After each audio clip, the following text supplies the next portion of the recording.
Well, John, you were telling me about this situation.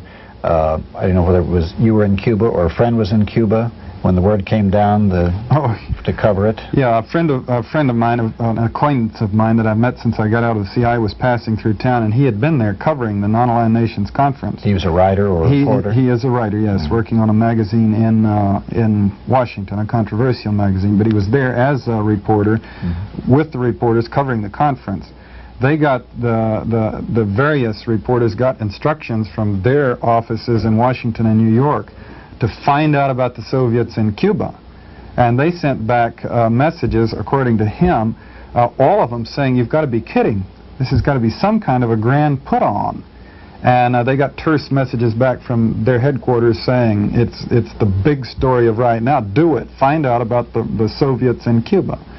And they couldn't believe it. It was an international joke, literally.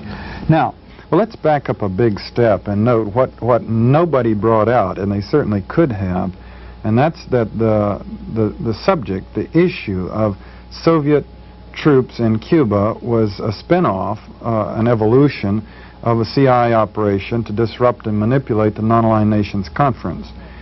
Fidel Castro was managing this conference, was hosting it in Cuba, near America, which is a difference, and he's the old anathema to the CIA. The CIA tried to kill him so many times, unsuccessfully, 20 years, unable to rid itself, rid the United States of this communist leader on our shores.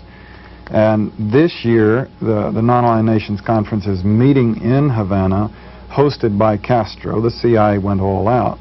The thing they seized on as an issue to discredit Castro was to make him appear to be not non-aligned. He's aligned with the Soviet Union, which is probably true. It's probably his Achilles heel as a non-aligned nation's leader, is that he is aligned with the Soviet Union.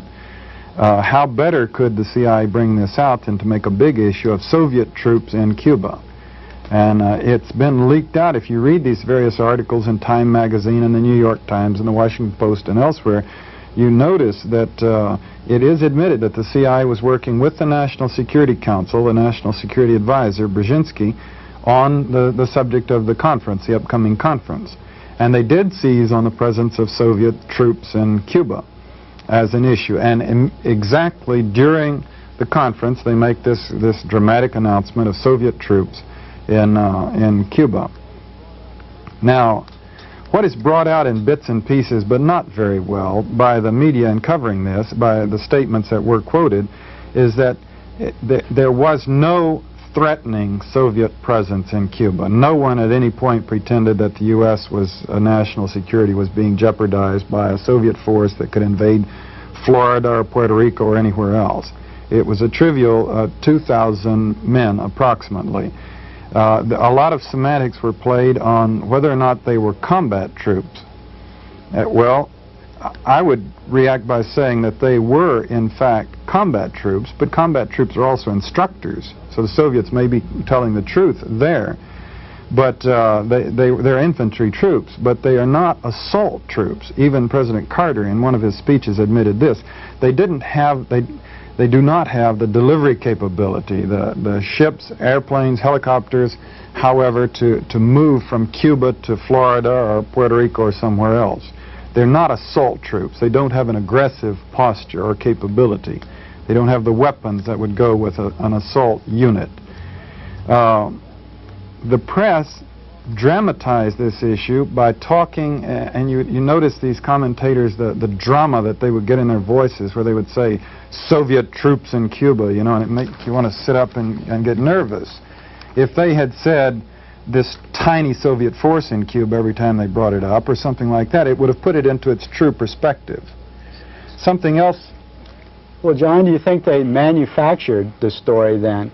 That we've known that there have been Soviet troops in Cuba since 1962. Definitely. There were something like 40,000 troops at that time, and most were withdrawn, but there's been 2,000 or 3,000 troops there continually. The whole time, and Vance, the Secretary of State's the administration's first announcement of this as being an issue, objected to the status quo. He did not object to the introduction of Soviet troops into Cuba. He said the status quo is unacceptable, because he knew, that the Soviets knew, and the Cubans knew, that we knew that they had been there the whole time. There was nothing new about this issue. The only thing that was new was the Non-Aligned Nations Conference happening.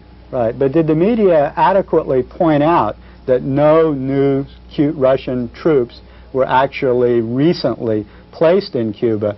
Didn't they give the impression from the news clippings that this was something new, something threatening, something dangerous, as if Russia had recently put a whole flock of new troops there that suddenly posed a threat? Certainly. So this is really distortion of the grossest magnitude, because it's exercising the American people, it's jeopardizing SALT. Notice also that every one of the senators and other individuals that are quoted there has some major vested interest in making an issue out of this, except perhaps Senator Byrd. SALT won't go, said Church, unless the troops are out.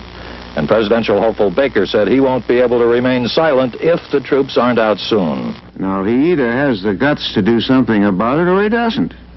There's no need to look at this as though it's a crisis. I was here in the 1962 crisis. I've been here in some pretty tense moments. But there's no crisis here. Scoop Jackson is the original hawk, always clamoring for more arms and a more dramatic U.S. military posture.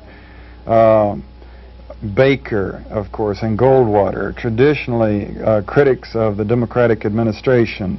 Baker with his own presidential aspirations. Both of them conservative, both of them looking for issues that they can stir it up to egg the administration on to challenge the Soviets. The Hawks were able to play this issue into a situation which apparently is going to lead, has led, and is going to lead to an escalation of military activity in the Caribbean and greater defense spending. We now have in the press today 2,000 more U.S. Marines being put into Guantanamo Bay on Cuban soil, and other Marine military maneuvers in the Caribbean. It was a field day for the Hawks. Dunn is another hawk, 5% military budget increase. Frank Church, of course, is a traditional liberal, but he's in jeopardy of losing his position in the new elections. His state, I believe it's Idaho, has turned conservative under him.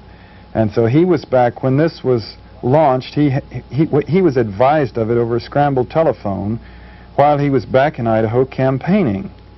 And his reaction has been quoted abundantly, that he said, "I can't sit on this. I can't keep this secret. Soviets in Cuba, I've got to come out with it." And the answer from the administration was, "We realize that," meaning that obviously they called him while he was home, while he was on this ultra-conservative kick, to give him ammunition so he would bring it out and make an issue of it. Carter's objectives are fairly clear. At the point that non-crisis broke, he had never been lower in the polls. His political future was, and still is, very much in doubt. And he needed some issue that he could, some crisis, or preferably awful-sounding non-crisis, so that he could thump his chest and show how macho he is in handling this non-crisis. And so he did. But didn't this backfire in some ways against Carter because he wasn't able to effectively do anything about it? That is, he couldn't get the Russians to remove the troops, that it made him look weak again. Oh, the networks made... this is what surprised me by looking at the coverage of it. The networks constantly made Carter look like a fool. The president sought counsel from the congressional delegation. To the distinguished Jacob Javits, Mr. Carter said, "What would you do?" Replied, "You mean you called us here at 8:30 in the morning to ask us what we would do? What are you going to do?" Senators and congressmen were told the U.S. asked the Soviet Union if the troops were combat troops. Answer from Moscow, no. The U.S. asked if they would take the troops out anyway. Answer, no. Another answer to the same question is expected within a few days. Inquiry, how many days? President, 2 or 3 days. Vance, not that fast. Javits, can we have another meeting? Yes, within a week. Vance, not that fast. That is what you call your basic linkage between Cuba and SALT. Even though, sources said, the meeting was told the United States still does not know why the Soviet troops are there. and we do not know exactly how serious it all is. Another president accused the president of trying to have it both ways, of being hard on one hand and soft on the other. According to this source, the meeting was not very enlightening or satisfying. Senate Democratic Majority Leader Robert Byrd didn't even bother to attend the meeting with the president. Byrd claimed that he had received a briefing from Secretary Vance last night. The result of today's meeting, the president did win some more time. However, he did not generate much confidence in his leadership. The president hopes this policy will convince hardliners, particularly those in the Senate who are holding the SALT Treaty hostage, that he has effectively neutralized the Russian troops, while at the same time proving anew that he does not panic in a crisis and risk general war. But already the president's plan has hit one tiny snag. Mr. Carter wanted to go on television Sunday night, and word of that leaked so widely in Washington that one afternoon newspaper here headlined the Carter talk on Cuba on Sunday. Then the White House discovered that Sunday was the high holy Jewish holiday Yom Kippur, and so in some confusion, it rescheduled the speech for Monday night.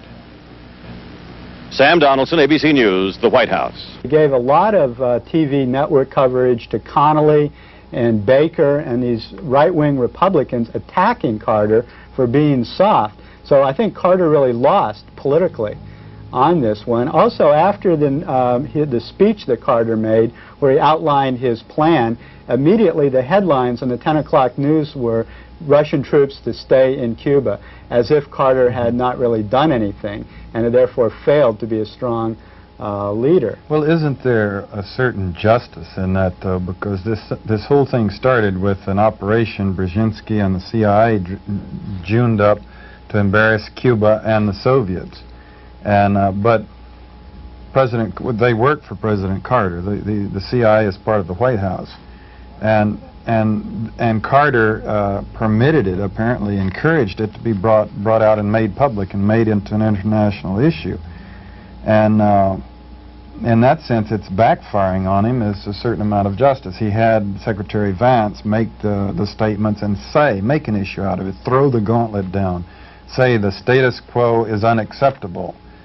And the amateurishness of this administration was shown right then and there, in that the status quo was unchangeable by the United States, except this very weak solution he came up in the end, that, well, we can't do anything about the Soviets in Cuba, so we'll increase our own military activity around. You always wonder how much something like this was planned ahead of time, since it had so much of an effect of encouraging the hawks and leading to greater military activity and spending. How much of it was determined ahead of time? Let's make an issue of the Soviet troops there so we can get into this defense spending. Particularly since they'd known about it for 17 years. Since they'd known about it for 17 years. Well, I noticed frequently that they would toss around the CIA as, well, we have good intelligence. I got a briefing by Stanfield Turner, blah, blah. They would be bringing it in as if that would automatically give the stamp of expertise on it. I was just in a briefing with Stanfield Turner, the head of the CIA, a few moments ago, and he believes that those troops are not there just to train Cubans. However, we do not know the mission of those troops. Early this morning, National Security Council members, including CIA Director Turner and Secretary of State Vance, arrived to continue talks with the president, which went on here until late last night. About Senator Baker's suggestion that the president now release intelligence photographs of the Soviet troops in Cuba, ABC News diplomatic correspondent Barry Dunsmore reports the State Department will oppose doing that while negotiations are still underway. But if the talks break down, release of the evidence might be a good idea. It's amazing how they would dare to do that when you have this history of incredible, endless intelligence failures by the CIA, and crisis after crisis after crisis, the CIA coming up with faulty or false information. And for them to cite Stanfield Turner in a situation like this. Remember the last U.S.-Cuban confrontation where President Carter was calling President Castro a liar, and vice versa, was a year and a half ago at the time the Katangis invaded the Shaba. And President Carter said that we had intelligence that it was a Cuban operation. And Castro said it absolutely was not a Cuban operation, that it was Katangese, and Cuba had nothing to do with it. And President Carter did much as they had there. He had CIA, the CIA had information proving it. Eventually, it was resolved by some senators going down to Havana and meeting with Castro at his invitation, and he convinced them that there was reasonable doubt. And they went back and demanded and were shown the CIA's intelligence. And the 17 senators walked out of that meeting and said it didn't prove the presence of Cuba behind that invasion at all. In other words, in yet another situation, President Carter was not telling the truth. He was misinformed, and he was distorting the information, lying, if you will. And Fidel Castro was telling the truth. What amazes me, once again, is the absolute distortion of Gromyko speech and the Russians' position. The Russians admitted they had troops there and that they'd been there for a long time. Gromyko said, this is a foolish put-up job and let's forget about it and get on with the business of salt. And yet then the senators would come and say, Gromyko's lying. Yes. He's an absolute liar. He called it like it was. Soviet Foreign Minister Andrei Gromyko today dismissed the American charge with a short, blunt demand, forget it. In his speech to the United Nations General Assembly, Mr. Gromyko said it was all part of a campaign to spread lies about the policies of Cuba and the Soviet Union. But the truth is that this propaganda is totally without foundation in reality. And our advice on this score is simple. It is high time that you honestly admit that this whole matter is artificial and proclaim it to be closed. Although Mr. Gromyko did not even mention the presence of Soviet troops in Cuba, it was clear this is what he was talking about. Just 2 weeks ago, the Soviet Union admitted it does have troops in Cuba, but only to train the Cubans in Soviet military hardware, that their duties and numbers have not changed in 17 years, and that any charges that organized Soviet combat units have arrived in Cuba are totally groundless. And Mr. Gromyko insisted that there's no reason for concern. The Soviet Union and other countries of the socialist community have never threatened anybody, nor are they threatening anybody now. This is Lou Cioffi, ABC News at the United Nations. This is Ann Compton at the Capitol, where senators who have seen American intelligence photos say Gromyko is lying. I'm astonished. There is simply no basis for doubting that the Soviet Union, that the Russians have a fully equipped, fully manned combat brigade in Cuba. I would hope that the President now would consider releasing the very, very reliable intelligence data we have, including aerial and satellite photography, to conclusively show that there are Russian combat troops in Cuba. Each senator pointed out that Gromyko was involved in another Cuban dispute, the 1962 missile crisis. I think that the president really has to be firm in this and just remind the American people that this is the same Mr. Gromyko who lied about missiles. And he was caught red-handed, and I regret that Mr. Gromyko has seen fit to state a bald-faced lie. That's what it is. Gromyko's intervention has had a chilling effect on the Strategic Arms Treaty with the Soviets. A growing number of senators, including the man in control of the treaty, Foreign Relations Chairman Frank Church, say that unless the president can soon certify that the Russian combat forces have been dismantled, the SALT treaty will be put on ice. It was not a good day today for the United States at the United Nations. Gromyko's lying. Yes. He's an absolute liar. He called it like it was. He said that they were there. He said they were not assault troops, but they were there for training. And certainly we have troops all over the world that are there to help install and train and use our military equipment, the hardware we've installed. We had for many years this huge unit in Addis Ababa. We have, of course, 5,000 troops on the Soviet border in Turkey. These troops have no capability of invading Russia, for heaven's sake, but they are combat troops. They've all been trained in how to shoot rifles and whatnot. And I would say that the only two people I saw in there who seemed to be candidly, calling it like it was Senator Byrd, who said it was a non-crisis. Gromyko, who it appeared to me called it like it was, said you're making something out of nothing for your own purposes. And then Fidel Castro, also calling it like it was. And Andrew Young, also. And Andrew Young, yes. Y que nosotros llamamos centro de instrucción. And which we call training center. Está en Cuba desde hace 17 años. Has been in Cuba for the past 17 years. Esa instalación militar Now then, that military facility fue creada al final de la crisis de octubre de 1960. was established at the end of the October crisis in 1962. In 1962. Conforme al espíritu de los acuerdos In conformity with the spirit of the de agreements octubre de ese año signed on October of that year. y dentro del statu quo establecido como consecuencia de la crisis de And within the status quo that was set up as a result of the October crisis.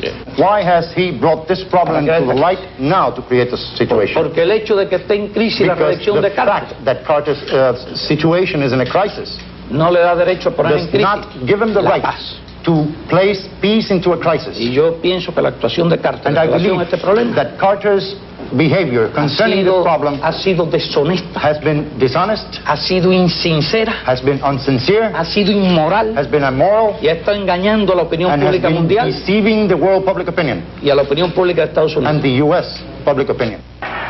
Andrew Young bowed out as a diplomat, speaking his mind, as usual. Last night he spoke to 5,000 blacks, and at a time when the administration has been saying it's gravely concerned over those Soviet combat troops in Cuba, Young ridiculed the threat. If the Russians made a move against us, our defenses are strong enough to ignore and wipe out and obliterate some 3,000 Russians in Cuba. What the hell can they do to the United States of America? That is a totally irrelevant political issue that has nothing to do with the national security of this nation. More relevant, Young said, is inflation and unemployment, more of a threat than troops in Cuba. Then Young philosophized about what he thinks is wrong with foreign policy. It's not some amorphous strategic concept decided by some folk that ain't never fought no wars, don't know nothing about suffering, never been poor, and essentially isolate themselves in some ivory tower writing papers and theorizing to each other. Those are the folk. Those essentially are the folk that have created the mess that the world is now in. Andrew Young's beautiful comment. And the other people, wow. John, don't you think that the network news is irresponsible in failing to give this broader context for this story and leaving out the fact that this was a story based on leaks that really gave no new information, and the way they played this up night after night and gave all these hawks such a pervasive coverage? You know, our enemies overseas, we talk about communist censorship of the press. And the communists talk about our censorship of the press, or our press working for the government. And as we sit here, we find this an incredible charge from the communists, because we know that we have freedom of the press. You can go out and start a newspaper with a mimeograph machine and print more or less what you want, and you probably won't be eliminated the next day by the FBI, although that has been known to happen. But the fact is that while you can't claim plausibly, and I wouldn't, that the New York Times or the Washington Post or Time Magazine or Newsweek, the biggies, are actually controlled by the administration, not in the sense of the administration calling them up and saying, here's our line on this issue, everybody do it. The press plays directly into the hands of the administration. It's the voice of a given administration. The press has gotten us into incredible situations in the world, devastating situations in the world, such as the Vietnam War. If the Vietnam War, if the press had been conscientious in nailing the administration on its lies and distortions during the Vietnam War, during the buildup of the Vietnam War, it never would have happened. If they had balked then, if they had had interviews with people and then had someone come on afterwards saying, unfortunately, that all of that's untrue. See, the press tries, it claims it presents the facts. And facts if President Carter or Scoop Jackson or Goldwater, someone makes a speech, that is a fact that he made that speech and said those words. Now, the fact that all of those words were false is never clarified to the public. So the administration can use the press to put out whatever it wants to on a given situation, and the press will play along for the sense of drama, as they say, to sell newspapers. So you have crises like this that could never have existed if the press had nailed them at the outset and said, this is nonsense, it's a non-crisis. There's another irony here in that during this very period, the Russians went to East Germany in a very big flourish. They said they were going to take 20,000 Russian troops out of East Germany and were going to withdraw a lot of their forces from Central Europe. And this was hardly covered. There were only seconds of coverage, whereas this seemed to be a major change in Soviet policy and a potential thaw in Europe, which could be much more important than this non-event in Cuba, and yet this was barely mentioned. This is how the press can create some stories and how they don't even cover. You've got to remember, and this is why I titled my book In Search of Enemies, it's necessary to our system of government to have people to oppose and people to hate. If you'll look, for example, I believe it was yesterday, President Carter just finished a small political swing. He made repeated statements about Cuba.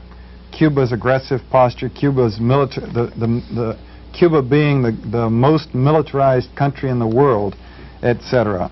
Surely we have things that are more important than Cuba to this nation right now. The collapsing economy, the galloping inflation, all of the various minority groups that are still suffering persecution in this country.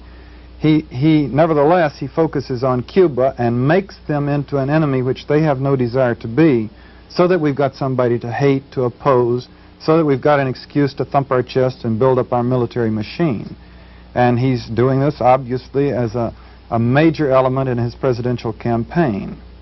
Searching for enemies, looking for people that don't want to fight us, that we need to have somebody to oppose. I think there's also kind of a long-range thing that they're looking for, too, here. Also, you read some books and see some statements by the high muckety-mucks, and they complain that the Vietnam War has had such a devastating effect on public opinion that they can't wheel and deal around the world now like they used to, because public opinion would not allow it. People would hit the streets again. So I think this is part of an overall policy of trying to whip up the Cold War rhetoric and look for enemies, like you say, so that people will become hawkish and accept a more militant stance and activist stance around the world. As a matter of fact, it resulted in the poll which was mentioned by AP and NBC. The Associated Press poll shows Americans by 3-1 want the SALT treaty held up by the Senate until the Russian troops are moved out of Cuba. 66% said hold up the treaty, 22% said don't, the others didn't know. John, how would you comment on Carter's speech on this incident where he claimed that Cuba was a puppet, a satellite of the Soviet Union, that was an economic failure? Do you think that's an accurate account? Well, you notice Fidel Castro was on 60 Minutes the night before President Carter's big speech on this subject, and he called President Carter dishonest on this subject. And then the next night, Carter went on television, and it was almost as though he set out to prove Castro right. His presentation of the facts was so distorted, and he left out these glaring omissions that would give some balance to the thing, that would have explained it and put it into its perspective. Things like Cuba's long-standing and repeated overture to us to normalize relations, which we have consistently spurned. The presence, he did not mention the presence of our Marine Corps base on Cuban soil. Now, mind you, if the Soviets had troops on U.S. soil or Cuban troops on U.S. soil, it would be a different thing, but we actually maintain a Marine Corps base on Cuban soil. He made a big thing out of Cuba's dependency, economic dependency on the Soviet Union, and he called it Cuba the economic failure of communism. He didn't point out that we've had a 20-year economic war against Cuba, that it's a long ways from Russia and it's very close to us. This war has included, of course, the assassination attempts on the leader and the propaganda efforts to disrupt the morale of the country. But aside from all that, projects to destroy their sugar crops. And Cuba is almost totally dependent on its sugar, for one thing. A blockade of Cuba for many, many years. Embargo on the sale of many things to Cuba. We did everything we could to make them into our enemy and to force them into the arms of the Soviet Union, to force them to be dependent on the Soviet Union. We could have taken the opposite policy and tried to help them get established economically so that they could be part of the community of nations and not be aligned with the Soviet Union. We pushed them into the arms of the Soviet Union. He didn't bother to point that out. It's the greatest irony, I think the hardest thing for Americans to understand and realize and face and accept is that our presidents have now a tradition of being the most duplicitous of any world leaders. Our presidents lie the most as a matter of policy because of the secrecy establishment. Now, it was absolute proof of the pudding of the whole thing about the CIA. This was another CIA operation that got out of hand, a rogue elephant, they like to call them, that it jeopardized SALT II and put the United States in the position of being ridiculed in the eyes of the world and preoccupied our government for 3 weeks until Carter finally. Did you notice how, when he was on television, how he kept smirking? He would be talking very seriously about all these heavy things, and then he would kind of give his little grin. He couldn't repress it because he knew what a joke this whole thing was. There was no crisis. But at the same time, it had become a crisis in the sense that SALT II was at stake. Well, Al Slavinsky is going to join us now, and we'll proceed with more in-depth discussion of this and other items which might be on your mind.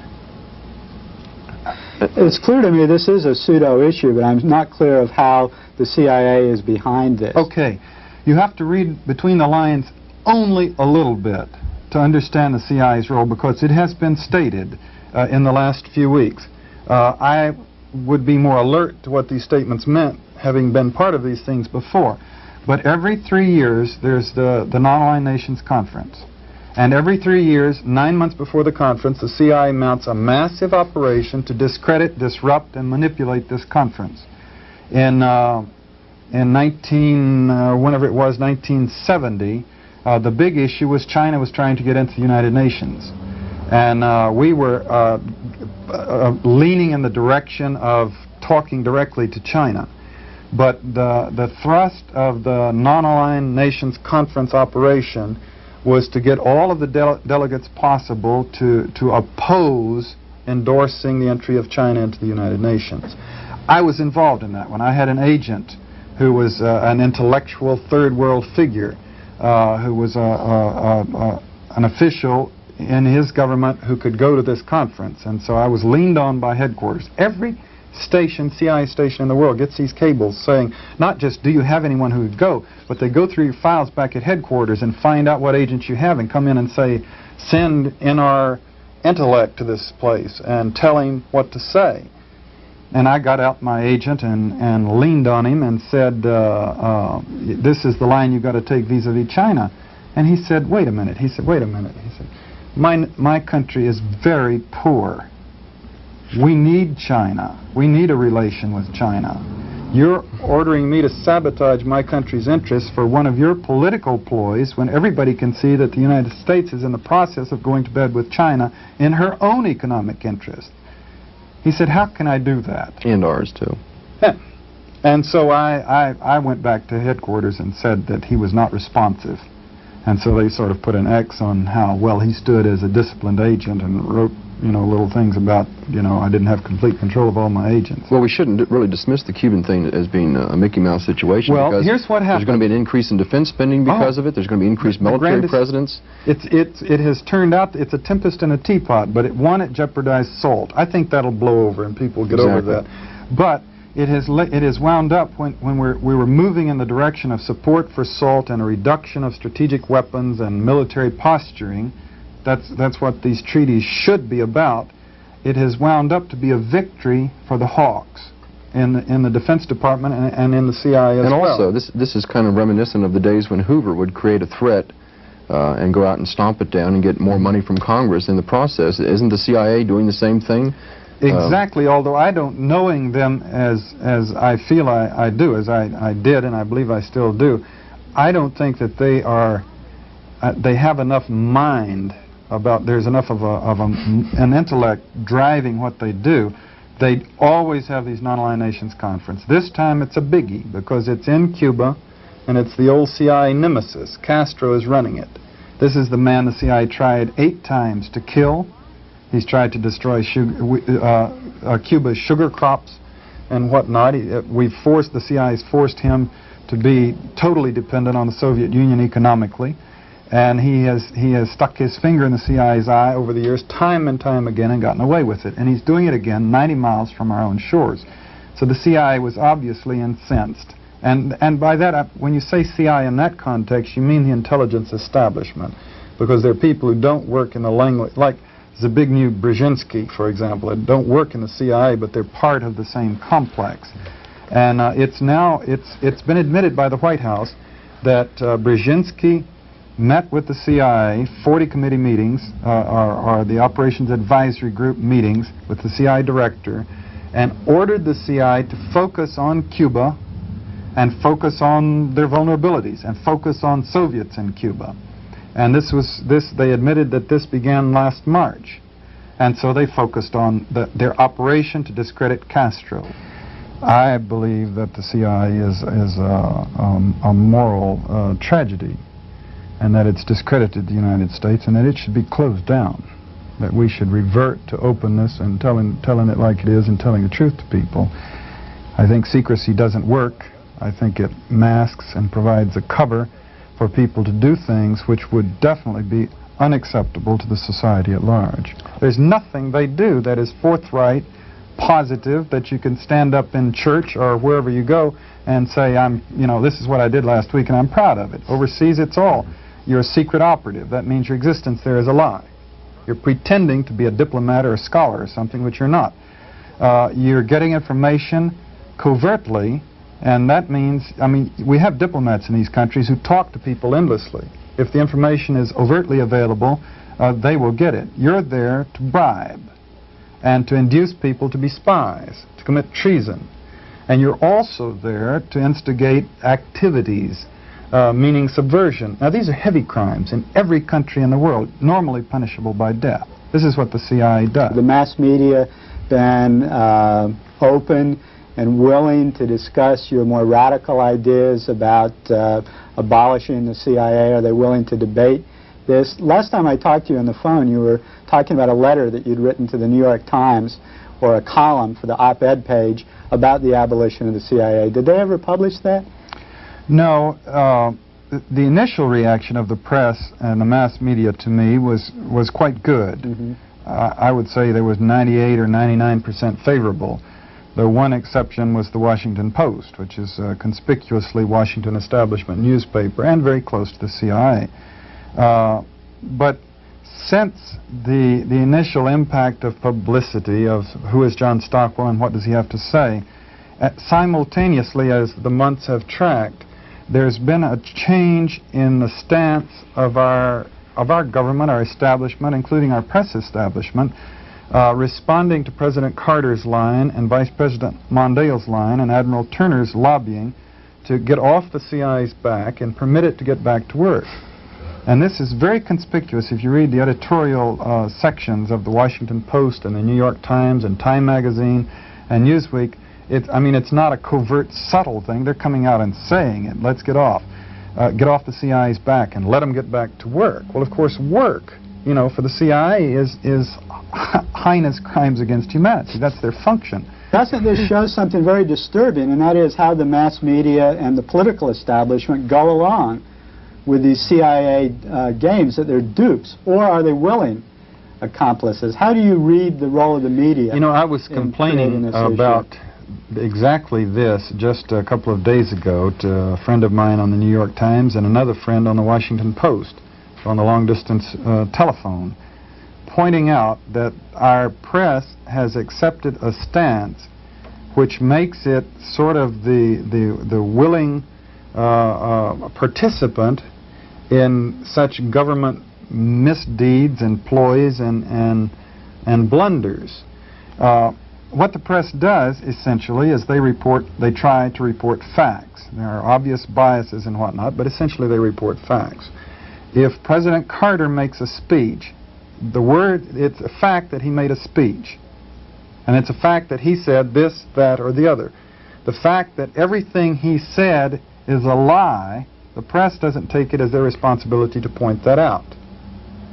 So what they do is when a crisis like this develops, they quote, they have, there's the fact that the president said such and so, and somebody else, and Senator Church, and Senator Jackson, and who was a senator from Florida, and their lies and misstatements and exaggerations become the issue, even though they're false, and even though everyone involved in the press knows that they're false, no one in the press points this out to the readers. Even the editors who write their columns rarely tackle the President or the Secretary of State or even an Admiral Turner. They will take him on sometime, but how often do you read an article? Did you, after the President's speech the other night about this crisis, was there any editorial in a major newspaper that said that he lied on point after point after point? Well, I think John pointed out before when he was on the show that the CIA is now, I guess, and admitted that they have bought journalists in the past. But you also pointed out that a lot of events were staged for the benefit of the press, and stories are, of course, spoon-fed to the press by the CIA, and most of these go unchallenged. Well, there's a social relationship and class relationship with the upper people who control the newspapers and run the newspapers. The old boy network. This has been pointed out by, many months back when they were talking about CIA and press relationships. The press people, the top members of the press meet in the Bilderberg group along with members of the CIA. They're in the same social clubs. They know each other on a personal basis, so naturally there's going to be a relationship. And what evolves is, the end result of all this is that the CIA's existence in the 50s and the 60s, when it galloped it got so far out of line, drug sex experiments on unwitting American guinea pigs, assassination attempts of world leaders. Some successful, and many crimes that you can only describe as depraved, and Vietnam War and the Angola War and coups and these things were permissible. This evolution of this organization was possible only with the indulgence of the press. If the press had been alert, had been smoking this organization out, had been reporting that the CIA is doing this, that, and the other, it could never have gotten by with it. This is my big disappointment now, is to see the nation, the establishment turning, and the press establishment. This is what I said over the phone just yesterday, I think the last conversation was in this series of conversations, was just that we're heading right back where we were with the indulgence of the press. The press is cooperating with the government to put the CIA back in action just where it was. Mind you, we've gone through all of these exposures of 1975 and 76, and the CIA's charter has actually been expanded in the last 3 years since then. Well, John, you were talking about the press and the fact that they have not performed this watchdog function, even when they have the opportunity, such as your letter to the New York Times. Tell us about that. Well, there've been a couple. I don't have the time to spend a lot of time writing all the letters that occur to me, obviously. I think we all have that syndrome of reading something and say, boy, I'd like to answer that myself. And occasionally I read something and I really do feel like I have something valid to say. But last year I got a call from an editor of the New York Times who said that they had run an article from Congressman Stratton, a letter, calling for a stronger, expanded CIA, and deploring the fact that the nation was weak because the CIA was in trouble. It was broken down. They had run a letter from Admiral Turner saying, don't worry about it, We need help. We need your support, but we're still out there pitching, so don't worry about it too much. But give us your help. And this guy, who's, I believe, mind and heart are pretty honest and pretty much in the right place, called me and he said, we got to have somebody come in and say, wait a minute, you know, the other side of that is calling for a closure of the CIA, and so why don't you write that one, Stockwell? And I spent 3 weeks. I didn't do anything else. I wrote this thing and I rewrote it. I talked to him on the phone. I rewrote it. I rewrote it. I rewrote it. I rewrote it, and they never ran it. Did they ever tell you why? I talked to him endlessly, but essentially it boiled down. At the end, he quit returning my phone calls because he was getting embarrassed, because essentially the one editor comes up with an article he likes and he shops it around the other editors, and if they all sort of agree, it gets momentum going until the boss says, okay, let's run with it. And he couldn't get the momentum. They just weren't going to run an article that was anti-CIA, and they did not. And my own experience, by the way, in dealing with the New York Times that time and 3 other occasions, and dealing with the Washington Post, where I've also published, is that the New York Times is at least 10 times as enlightened as the Washington Post.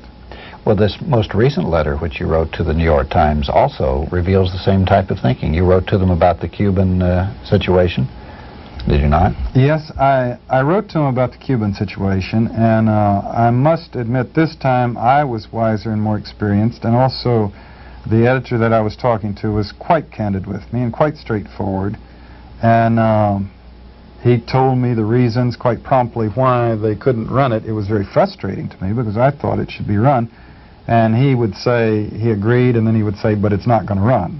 And so obviously it just, you know, in that small group of people, that article was not going to get priority over the others.